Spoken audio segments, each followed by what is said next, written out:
সরকারি চাকরিতে কোটা সংস্কার আন্দোলন দিয়ে শুরু হয়েছিল ছাত্রদের প্রতিবাদ। এরপর প্রায় এক মাস ধরে চলা সেই আন্দোলন রূপ নেয় বৈষম্য বিরোধী আন্দোলনে। শেষ পর্যন্ত এই আন্দোলনের চাপে পড়ে পদত্যাগ করতে বাধ্য হন তৎকালীন প্রধানমন্ত্রী হাসিনা। আন্দোলন চলাকালীন হাসিনা বা সরকারের পুলিশের বিরুদ্ধে অকথ্য অত্যাচার চালানোর অভিযোগ উঠেছিল। যদিও পাল্টা হাসিনা দাবি করেছিলেন আন্দোলনকারীদের রুখতে প্রথমেই সেনা নামাননি তিনি। তার পুলিশ কর্মীদের নৃশংসভাবে খুন করা হয়েছে। এই আন্দোলন আর ছাত্রদের মধ্যে সীমাবদ্ধ নেই। বিএনপি, জামাত সহ বেশ কিছু বিরোধী শক্তি হাত মিলিয়েছে এই আন্দোলনের নেপথ্যে। এবার রাষ্ট্রসংঘের রিপোর্টও আন্দোলনকারীদের অভিযোগকেই মান্যতা দিল। জানা গিয়েছে রাষ্ট্রসংঘ একটি বিষয়ে রিপোর্ট প্রকাশ্যে এনেছে। সেই রিপোর্টে বলা হয়েছে বাংলাদেশের ছাত্র আন্দোলন দমন করার জন্য দেশের নিরাপত্তা বাহিনী অপ্রয়োজনীয় শক্তি প্রয়োগ করেছে, যাতে মানবাধিকার লঙ্ঘিত হয়েছে বলেই মনে করছে রাষ্ট্রসংঘ। জানা গিয়েছে আগামী সপ্তাহে বাংলাদেশ সফরে যাবে রাষ্ট্রসংঘের ফ্যাক্ট ফাইন্ডিং টিম। ঠিক কী কারণে বাংলাদেশে এই ঘটনা ঘটেছিল তা খতিয়ে দেখতেই এই টিমকে বাংলাদেশে পাঠানো হচ্ছে বলে জানা গিয়েছে। নিরপেক্ষ তদন্ত করে দেখবেন ওই টিমের সদস্যরা। সূত্র খবর, রাষ্ট্রসংঘের মানবাধিকার বিষয়ক দপ্তরের প্রধান ভলকার তুর্ক জানিয়েছেন, যারা অতিরিক্ত বল প্রয়োগের নির্দেশ দিয়েছেন তাদের অবশ্যই জবাবদিহি করতে হবে। ক্ষতিগ্রস্তরা যাতে ক্ষতিপূরণ এবং প্রতিকার পান সেটাও দেখা হবে বলে জানিয়েছেন তিনি। রাষ্ট্রসংঘের রিপোর্টে ছাত্র আন্দোলন চলাকালীন নিরাপত্তা বাহিনীর অতিরিক্ত বল প্রয়োগের বিষয়টি উল্লেখ করা হয়েছে। আর এ বিষয়ে হাসিনার আওয়ামী লীগ সরকারকেই কাঠগড়ায় তোলা হয়েছে। রাষ্ট্রসংঘের প্রাথমিক রিপোর্টে বলা হয়েছে আওয়ামী লীগ সরকার আন্দোলনকারীদের উপর অতিরিক্ত বল প্রয়োগ করেছে। শান্তিপূর্ণ আন্দোলনে নির্বিচারে রাবার বুলেট, সাউন্ড গ্রেনেড ও প্রাণঘাতী আগ্নেয়াস্ত্র ব্যবহার করা হয়েছে। যদিও একই সঙ্গে বাংলাদেশের সার্বিক শান্তিপূর্ণ পরিবেশ ফিরিয়ে আনতে বেশ কয়েকটি পরামর্শ দিয়েছে রাষ্ট্রসংঘের মানবাধিকার বিষয়ক দপ্তর। বলা হয়েছে বাংলাদেশে দ্রুত আইনের শাসন প্রতিষ্ঠিত করতে হবে।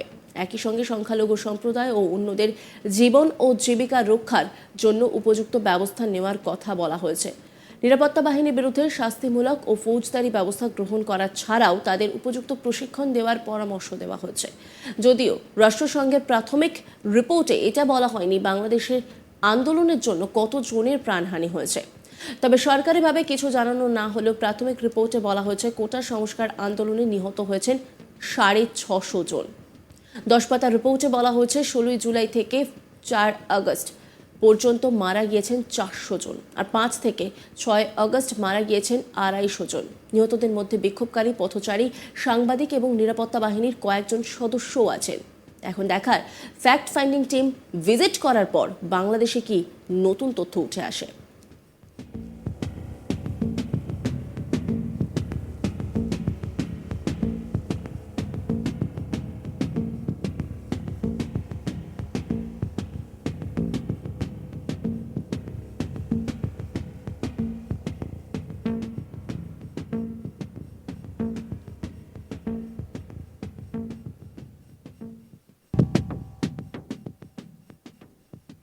সরকারি চাকরিতে কোটা সংস্কার আন্দোলন দিয়ে শুরু হয়েছিল ছাত্রদের প্রতিবাদ। এরপর প্রায় এক মাস ধরে চলা সেই আন্দোলন রূপ নেয় বৈষম্য বিরোধী আন্দোলনে। শেষ পর্যন্ত এই আন্দোলনের চাপে পড়ে পদত্যাগ করতে বাধ্য হন তৎকালীন প্রধানমন্ত্রী শেখ হাসিনা। আন্দোলন চলাকালীন হাসিনা বা সরকারের পুলিশের বিরুদ্ধে অকথ্য অত্যাচার চালানোর অভিযোগ উঠেছিল। যদিও পাল্টা হাসিনা দাবি করেছিলেন আন্দোলনকারীদের রুখতে প্রথমেই সেনা নামাননি তিনি। তার পুলিশ কর্মীদের নৃশংসভাবে খুন করা হয়েছে। এই আন্দোলন আর ছাত্রদের মধ্যে সীমাবদ্ধ নেই। বিএনপি, জামাত সহ বেশ কিছু বিরোধী শক্তি হাত মিলিয়েছে এই আন্দোলনের নেপথ্যে। এবার রাষ্ট্রসংঘের রিপোর্টও আন্দোলনকারীদের অভিযোগকে মান্যতা দিল। জানা গিয়েছে রাষ্ট্রসংঘ একটি এই বিষয়ে রিপোর্ট প্রকাশ্যে এনেছে। সেই রিপোর্টে বলা হয়েছে বাংলাদেশের ছাত্র আন্দোলন দমন করার জন্য দেশের নিরাপত্তা বাহিনী অপ্রয়োজনীয় শক্তি প্রয়োগ করেছে, যাতে মানবাধিকার লঙ্ঘিত হয়েছে বলেই মনে করছে রাষ্ট্রসংঘ।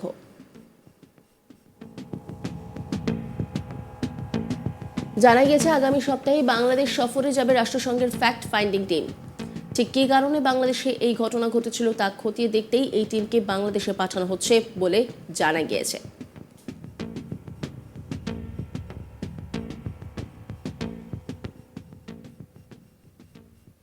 নজর রাখুন আজ তাক বাংলার ইউটিউব স্ট্রিমিংয়ে।